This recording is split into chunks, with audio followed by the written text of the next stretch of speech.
Attention please. This upload is only for educational purpose.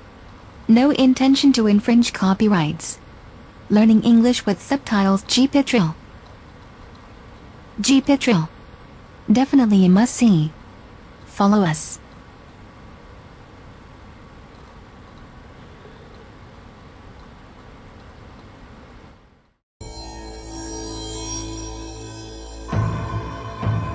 Right up until the moment the noose was on his neck, Swift Runner swore the evil spirit of the Wendigo had possessed him and twisted him into a cannibal killer. When he was on the gallows, Swift Runner himself said, "I am no longer a man." A blizzard in a forest. In the unforgiving North Woods, hunger and horror go hand in hand. The Wendigo can turn himself into anything. Look like somebody like you know. He's a spirit, and he's a man. Lightning flashes in a night sky. A man boards a coach. In 2008, some believe a Wendigo came to life on an ordinary bus, with horrific results. A young man was getting settled for a long bus ride home. Little did he know, it would be the last ride of his life. The witnesses had never encountered anything like this in their life. It looked like he was a man that was possessed by some type of spirit, and led many to believe he might have been the Wendigo. Bloody teeth gnashing. The Wendigo appears in the legends of many North American tribes as a giant frozen monster. So gaunt, it's almost skeletal. So hungry, it's bitten off chunks of its own flesh. The Wendigo is a hideous monster, reported to be somewhere between 8 and 15 feet tall, white-skinned, white-furred. It will have these large antlers and horns growing out of its head. Truly a horrifying creature. A map of Minnesota. Warren is a small town in northern Minnesota with a population just under 2,000 souls. Resting on the edge of a vast lake that crosses the border into Canada, Warren is known for fishing and hockey. Few would suspect that pure evil could be lurking just beyond the tree line. In Warroad, I feel there are a lot of spirits and possibly even monsters because of the seclusion of where we live. The main street. Minnesota local Gerald Hawk Jr. is a former Marine.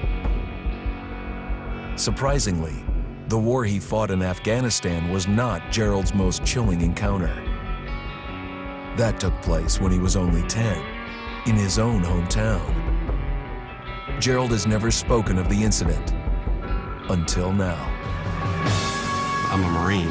I've been shot at, mortared, stabbed, blown up by IEDs. And throughout my military career, nothing has terrified me as much as that, ever in my entire life. That single event in my life is the most terrified I've ever been. Reenactment. Children play hide and seek. It was a warm summer afternoon in 1985. Gerald and his cousins Sherry and Brandy are in a local park playing. My cousins and I, we did a lot of playing in the woods. It was just a normal day. We were just playing hide and seek. It was my turn to hide. I was hiding by a brush pile, and I just got like a eerie feeling. It struck me as odd because there was no wind, no sound, like you'd normally get in the woods from like bugs and birds. I just got this feeling like something was behind me.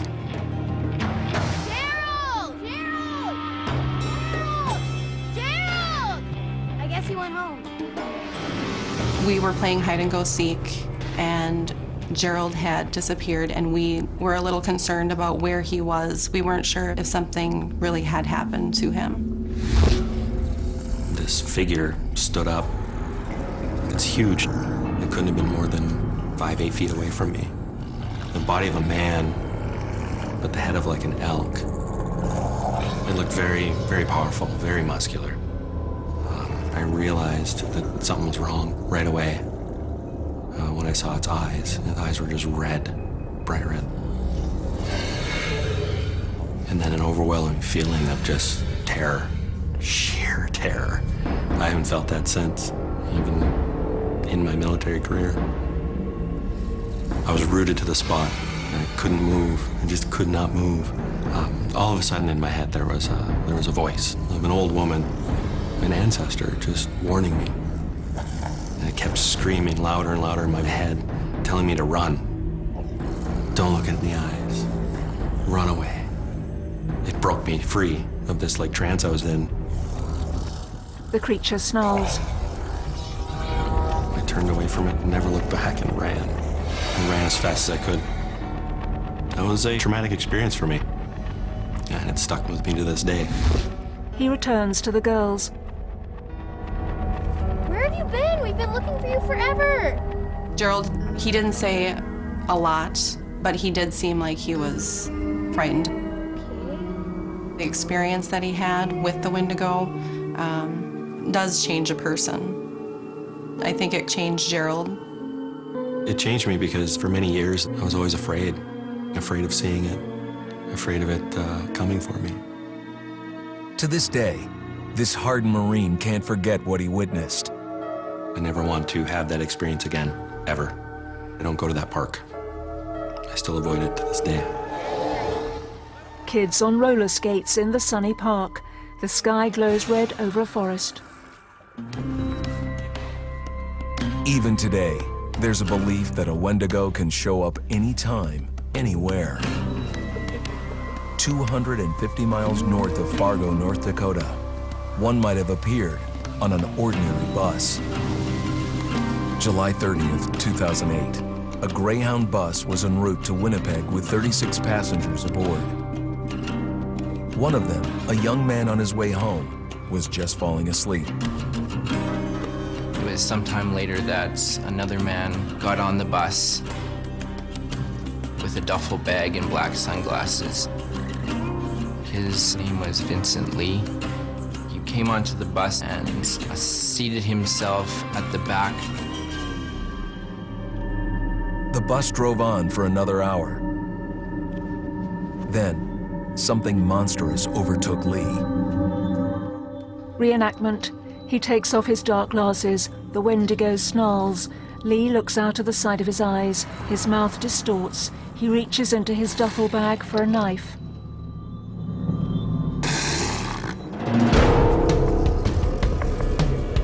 A ravenous force was gaining strength, and it's unleashed on the sleeping young man seated next to Lee. Lee attacks the man. This man, of course, wakes up and starts scrambling, trying to fight off Mr. Lee, and the entire time he's screaming. And this blood-curdling scream alerts the rest of the passengers of what's going on, and they look over and are horrified to see this man being killed right in front of their eyes. The bus immediately pulled to a stop. Passengers fled outside. Lee continues stabbing. And then, the inconceivable happened. He severs his head right off of his body, and he's very, very calmly walking up and down the aisle of the bus, brandishing this head. And he holds it out like a trophy, showing the other passengers. And it wasn't the brutal attack that carried whispers of Wendigo. It was what came next. Eyewitnesses said that he was actually taking pieces and eating them. It bore the signs of Wendigo, a monster in its most brutal form. The fact that he was eating them led many to believe he might have been the Wendigo, that he was possessed by some type of spirit. He wasn't angry, he wasn't provoked. It was as cool, as calm as he was just taking a walk on the beach. It seemed to be totally unexplainable. but yet at the same time, it was occurring right in front of their eyes. The police managed to make the capture and arrest. An abandoned coach. Was Vincent Lee merely insane? Given the history of cannibalistic killings in the North Woods, some suggest this was an evil force at work. Ancient cases like Swift Runner and the heartbreaking fate of his family. Or modern ones, like a cannibalistic killing on a Greyhound bus, defy normal logic. Is a monster like the Wendigo the explanation? They've become a predator of humanity and the human beings that they see around them. Usually their family, relatives, or friends have become the prey. I believe the Wendigo still exists because he is a spirit. It's always going to be around. For generations, legends of monsters have circulated around the upper Midwest. Many dismiss them as just stories. Those childhood stories that my grandmother told me, I haven't grown any less afraid of them. For those who've encountered these monsters firsthand, the stories are as real as life and death. When I look into the woods now, there's always that fear that it could be out there. Whether you believe that the Beast of Bray Road, the Michigan Dogman, and other unknown upright canines are real creatures or not, they're still fascinating because people are seeing them, they're having interactions, we don't know what it is, it's a mystery.